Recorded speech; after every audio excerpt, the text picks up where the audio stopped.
O demônio do vestiário. Era mais uma aula chata de matemática. Estávamos aprendendo sobre equações de segundo grau, mas eu não conseguia me concentrar na aula. Eu não conseguia parar de pensar na história que David havia me enviado no Facebook, sobre uma famosa lenda da escola. Muitos alunos acreditavam que o vestiário abandonado era assombrado. Tudo isso porque alguns anos atrás, 3 alunas foram encontradas mortas misteriosamente no vestiário, que hoje fica fechado, e a morte delas ainda é um mistério. Apesar do vestiário ficar sempre fechado, era possível ouvir barulhos estranhos sempre que eu passava em frente a ele, já que ele fica perto do ginásio da escola.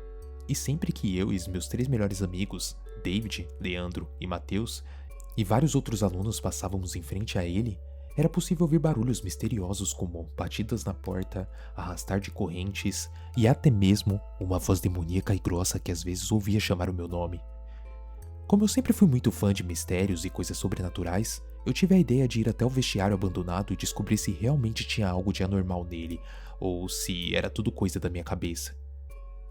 O que você acha da gente ir até o vestiário mais tarde e descobrir se tem alguma coisa lá? Perguntei a David. Que? Fala sério, você acredita nessas lendas idiotas de que o vestiário é assombrado? Que tem um demônio lá dentro?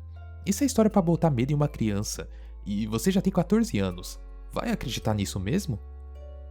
Ok, se você não acredita nisso, então por que você me mandou isso no Facebook? Não me diga que você tá com medo de ir lá. Não, eu só te mandei aquilo porque todo mundo estava falando sobre a lenda. Eu não acredito nessas besteiras e não tenho medo de nada.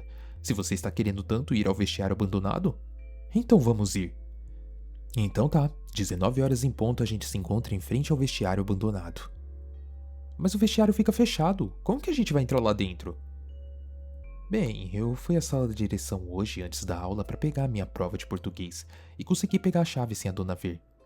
Então tá, eu vou chamar o Leandro e o Matheus. Vai ser legal para botar medo neles. Combinado então. 19 horas. Finalmente a aula já estava acabando. Não tirava os olhos do relógio esperando o sinal bater para eu ir embora.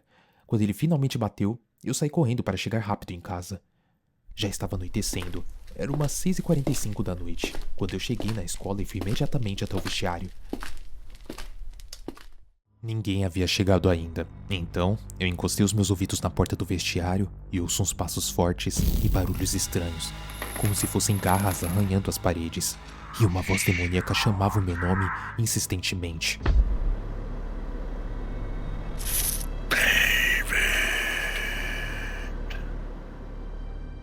O meu coração começou a ficar acelerado e eu estava completamente tremendo. Eu sentia que o medo estava se espalhando por mim. Então, uma mão tocou o meu ombro. Eu levei um susto. Ao me virar, eu vi que era o Matheus que havia me assustado. Ei, será que o David e o Leandro vão vir? Eles ainda não chegaram. Eu disse preocupado e muito assustado. Ah, eles devem vir. Ainda não é 7 da noite. Daqui a pouco eles chegam. Pouco tempo se passa e David e Leandro chegam rindo da minha cara de medo. Eu não acredito que eu vim aqui porque você acredita nessas lendas babacas e idiotas. É óbvio que é tudo mentira, Leandro diz ironicamente. Ainda com muito medo, pego a chave do meu bolso. Tinha um monte de chaves, então eu fui tentando uma por uma, tremendo de medo do que poderia estar lá dentro. Depois de um monte de tentativas, finalmente eu consigo abrir a porta. Então, entramos todos juntos no vestiário. Ele estava muito sujo, cheio de poeira, tinha até baratas andando lá dentro. Afinal, fazia muito tempo que ninguém entrava lá. Não havia absolutamente nada de anormal nele. Nesse momento eu fiquei aliviado, porém desapontado ao mesmo tempo. Quando a gente se preparava para ir embora, a porta se fecha sozinha.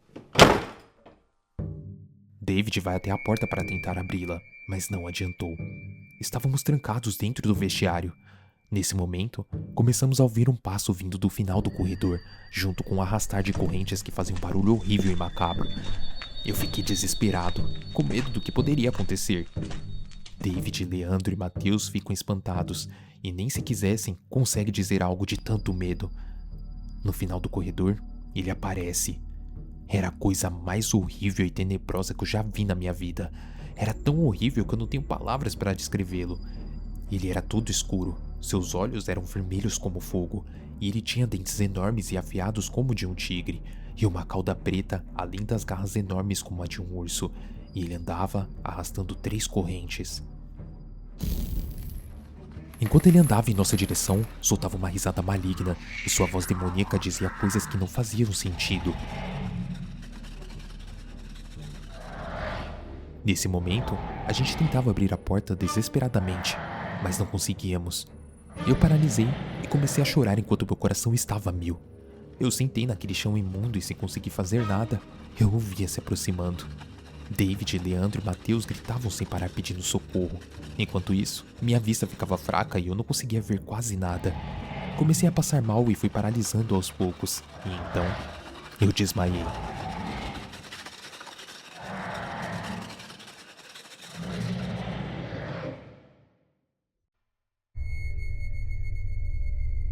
Quando acordei, já era quase meia-noite.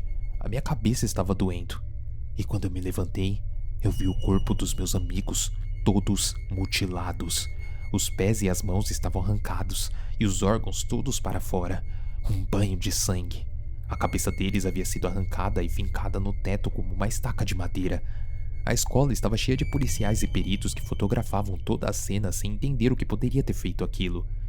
No espelho, estava escrito com sangue a seguinte frase: "Vocês podem não acreditar que eu existo, mas eu acredito em vocês."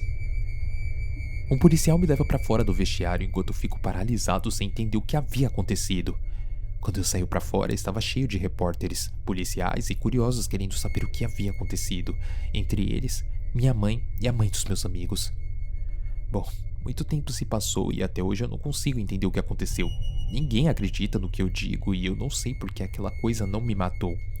Eu saí da escola e mudei de cidade para tentar esquecer o que aconteceu. A escola ainda estava aberta e o vestiário permanece fechado até hoje. Porém, muita gente diz que quando passa em frente ao vestiário, ainda é possível ouvir uma risada maléfica e barulhos estranhos. Fico me perguntando o porquê a escola esconde isso até hoje.